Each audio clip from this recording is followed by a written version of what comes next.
Hello everyone, this is Defense Politics Asia and this is the Frontline Changes report for the past 24 hours.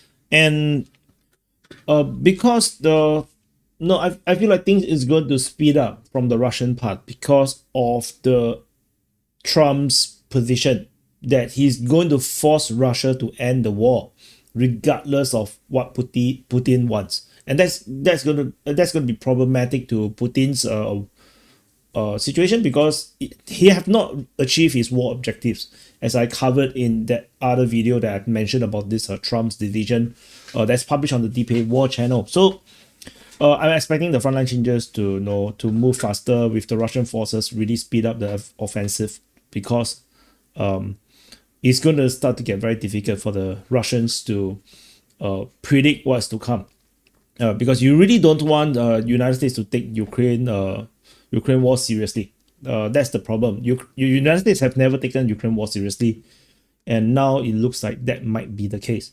So anyway, we're going to jump straight to the frontline changes report. It's another day of big frontline changes, and so stay tuned. And so yesterday's frontline changes report was 16.95 square kilometers. So let's see what it is for today. So of course, if you are so impatient, you can already start counting yourself if you can see the numbers. So we're going to jump straight into the Sumy front.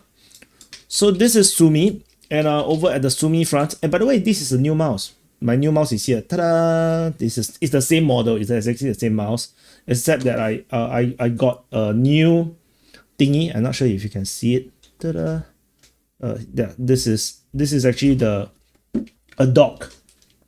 A mouse dock, which actually helps to increase the connection speed between the mouse and the computer, and which means that this is super reactive. Anyway, don't think it's going to matter that much per se. I'm not sure if it's going to be better, but yeah, my circle is not circle enough. Anyway, yeah, too much nonsense. Over in Yunakivka, the Russian mapping have updated that the map here is straightened. Which is actually a sensible thing. Can't possibly have Ukrainian forces over there. So Russian forces advance a little bit. A straightening of the front line of Yunakivka over here. So this is nothing particularly special about it. So yeah, so after this frontline change at the Sumy front, the next frontline change is pretty significant over at the Dvorichna front. So Dvorichna is here, and so over in the north, where the Russian forces is launching the northern offensive, the northern flanking operation at Dvorichna front of Milove. The Russian forces have advanced. According to the Ukrainian mapping, this is by Deep State UA, what the latest mapping just came out. The Russian forces have expanded the zone of control around here of Ambarne, with Russian forces capturing more tree lines. Let me adjust my mouse pad. More forests, not tree lines, forests, and this is all very big forests, a big chunk of forest in this region here, as the Russian forces continue to expand down. And I suspect that the Ukrainian forces may not have enough troops to defend this area here, despite it's actually pretty good place to play defensive war here. So the Russians are advancing. If I zoom out a bit, you can see the implications. Ambarne is here. The Russian forces is moving in the north, and they are also penetrating closer as they're going to attack directly into Ambarne while they are flanking on over to the north. So this means that Milove and the Russian forces basically have expanded the zone of control.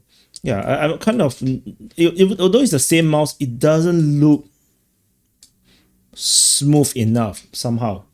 Give me a second, let's see what I can do. Yeah, I kind of like, yeah, so yeah, it's a different mouse, always have a bit of a maybe not used to it. So let me move my stuff before I knock down my coffee. So anyway, that's the thing, the change here. So the next frontline change after Ambar, but let's put some distance too. It's a 1 kilometer advance in the further southern part, and now over on this region here is maybe 1.5 kilometers. So it's around there, 1.5 something. So mainly that's about it. So after the front line change here, the next front line change after Barney is at Kharkivka, over at the Oskil front, which Oskil is over here. Over at I think it's here. I think it's this piece. No, it's the further up north.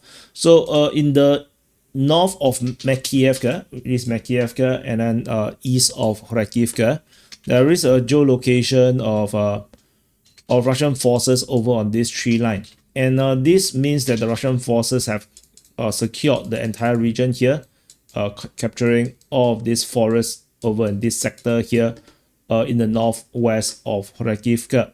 And so this allows the Russians to straighten the front line largely. I think this front line is going to be straightened as such, because the Ukrainian forces will find it like super suicidal to be here. So we shall see how this continue to develop as the Russian forces continue to slowly consolidate its position.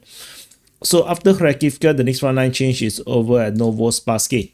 So over at the Toretsk front, this is Toretsk city over in Novospassky. We have some very important updates. Geolocation of Russian forces over here expanded on the previous geolocation. And this means that the entire of Novospassky or Petrivka is now entirely under Russian control. The Russian forces have captured Novospassky or Petrivka entirely. And this is already announced and confirmed by the Russian Defense Ministry. The Russian Defense Ministry already announced that they have captured Petrivka, and they are currently already kind of like celebrating in their telegram, with the defense minister talking, putting compliments to the troops. So this should be quite quite accurate. It's very different from the one in the Kupiansk, the west of Kupiansk, where I say that there is zero evidence of the capture, and we didn't see the defense minister congratulating the troops. So there is some kind of contrast. So which is why when I cover this kind of thing every day, I read the reports every day. Small things like this do stands out to me. So which is why you should follow me, and I will try to tell you this kind of thing, because I don't think it's humanly possible for people who don't do this as a job. Like this is basically half of my full-time job or business. So I able to like commit to this, but I think most people is like it's just a bit difficult. It's hard to keep track. So unless you map. So I think the ones east, the one west of Kupiansk, those three towns a bit like suspicious. Like there is no congratulation, there's no videos, no geolocations, very sus. So but we continue to monitor and see how this goes. But this is a very, very big important capture. The advance is another 800 meters, and in total from the day before it's like 1.28, and this secures the entire build up area west of the Toretsk, the Kivi Toretsk River, which is over here. And this means with the Russian forces here, this means the Ukrainian forces may be encircled in Shebenivka. And this is a massive encirclement if it is what it is from on our mapping, because we dropped the geolocation of Russian forces here. We speculated is coming from the other side. So which is why we have this situation, which also means that my speculation that the Russian forces that was here came from the east was accurate, because the Russian forces only just captured Petrivka. So this means that my initial analysis of where the Russians could come from is actually highly accurate.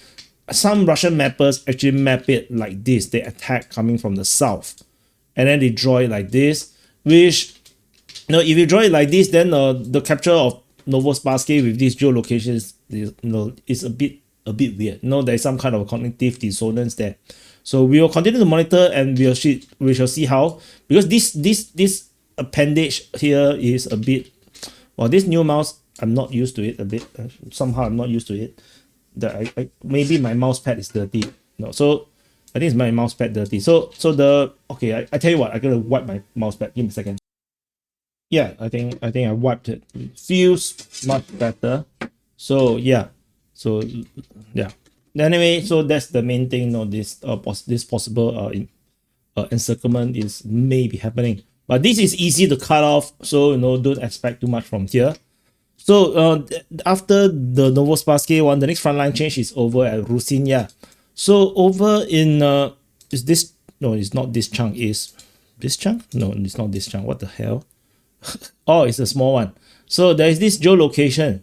There's this geolocation of Russian forces over here, which means the Russian forces have advanced a little bit, very, very tiny bit over this area here. So nothing, it's not very, very like significant for now. So, and then after this Rusinya one, the next frontline change is at Oleksievka over at the Komar front. So the Ukrainian mapping have straightened the front line again further. So this means that the Russian forces have cut off this salient further, bit by bit, in small slices. So another entire full tree line is taken by the Russian forces. After Oleksievka, the next front line change is over at Novohatsky. So this piece here, this is the updating of the Ukrainian mapping, showing that the Russian forces has a bit more control in the south of Novohatsky. Basically, there is another tree line that is under Russian control. Just simply that. No, not particularly special. Nearby Russian forces already declared, or at least pro-Russian sources declared the capture of Khrushchevsky. So there's some context of the situation here. So after this, the next frontline change is over at Pitdone. So this, we have the Russian forces going down. Okay, going down this this highway, right? To like this. So they are moving down the highway from the north of Pitdone, moving in the direction of Andreevka, Kletsivo. So the latest mapping from Ukrainian mapping have shown that the Russian forces have reached this point. So they have advanced further down. This advance is around 2.5 kilometers, which means that Ukrainian forces is not defending. They basically have abandoned position and entirely from this region here. They have just run away entirely. They may hold a line of defense around Andreevka, Kletsivo, but I don't think they are in the plantations here anymore, neither in the south or on these tree lines, given the fact that the Russians are advancing so quickly down this highway. So expect some very, very massive frontline change in the next 1 or 2 days. It's going to be very, very big. So after this, we're going to go to the next frontline change, which is at Voskresenka. So Voskresenka is this piece here. This is a very big and shocking one. So Russian forces, no, the previous line is here. So just for some orientation, Komar is here. I pull here a bit. This is Komar. Voskresenka is here. The previous front line is here. Suddenly, we have Russian forces appearing inside of Voskresenka in 2 different places, raising the flag, confirms the full capture of Voskresenka. And this turtle head here, is pretty big. This chunk here is at least 8.26 square kilometers. The advance from the geolocation to the previous line is 4 kilometers. 4 kilometers. So this frontline change just dropped somehow, which means the Ukrainian forces has retreated again, also from this sector here. So Ukrainian forces are abandoning positions, not just in the north right now. They have run away entirely from the Pitdone, Tolstoy region, Merne region. They are now also abandoning Voskresenka region. So it looks like the Ukrainian forces is in full withdrawal to the Dnipropetrovsk Oblast. I'm not sure what is this supposed to mean. Are they going to fight on? Are they going to prepare a new defensive position in Dnipropetrovsk and work on a peace negotiation to concede Donetsk entirely, or at least in the area here? It feels a bit unusual for the Ukrainians to just not defend at all.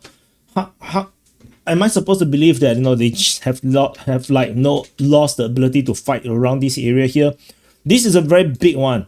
So the thing is, if they have abandoned Voskresenka, then everything around here is gone, no?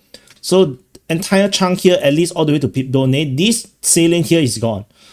Then the entire Shevchenko region here of Melnyevka is also in danger of being gone because the line is going to straighten. And then if you move further up north with the Russian forces already pushing towards Andriivka, Kletsove, that means this chunk here in the straight line all the way to Voskresenka, these could also be gone. So we are looking at some very, very massive frontline changes coming soon.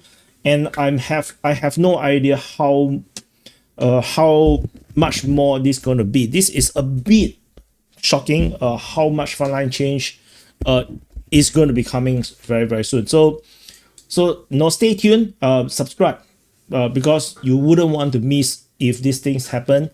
And also press the like button, and happy birthday to you if your birthday today.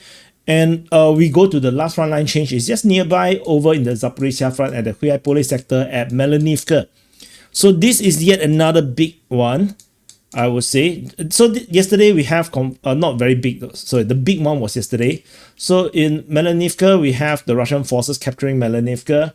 So we have update from Ukrainian mapping that acknowledge the more or less the fall or the loss of most of Melnyevka.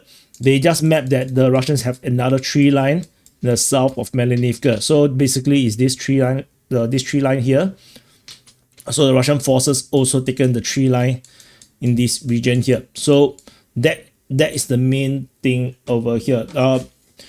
Not insignificant, but also not super significant, because the significant one is the loss of Melnyevka. If you lose Melnyevka, then the entire region here is basically Russian. So more frontline changes expected in this sector here as well. So we are looking at some very, very big frontline changes in the coming days. And the war is going to heat up. It looks like it's going to go into a new phase of intensity. Not just the Russians is ramping up their offensive and the Ukrainians are losing manpower, but it's also the Russia is now starting to have some kind of a time window that they need to deal with. And with the Americans going to commit more to support Ukraine, or giving permission for the Europeans to support more for Ukraine, the war is going to heat up to another phase. So whether this new sets of equipment is going to help the Ukrainians with the dwindling manpower is hard to say. We do not know what could happen. So anyway, so let's do some calculation of the frontline changes. So I want to use another area here. Yeah, I think this is a better background because it's a bit weird. So let's do some calculation. The Ukrainian forces again did not capture any grounds. It's still a 0.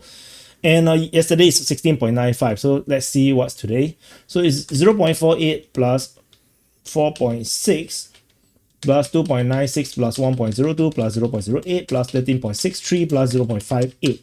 The total area captured is 23.35 square kilometers. And this additional 3.35, if you add it to the 6.95, is basically 20 square kilometers a day, yesterday and today. So we are still at the 20 square kilometers mark, but I think the next few days we might see 30, 40 square kilometers as all these salients start to close off. Or maybe it will take 3 days because sometimes Intel drops slow. But at least it's set nicely for the Russians to definitely continue to get 20 square kilometers for the next week or so. So anyway, thank you for watching, and happy birthday to you if your birthday today. And also thank you for the people who have donated money or sent money to me specifically for me to buy a new mouse. Thank you so much, because of your support I'm able to buy this mouse with less concern, because the viewership is poorer, Patreon members is lesser, so yeah, money is a bit tighter, so that helps. So thank you for watching, and I'll see you guys in the next update. And also join the DPA Discord.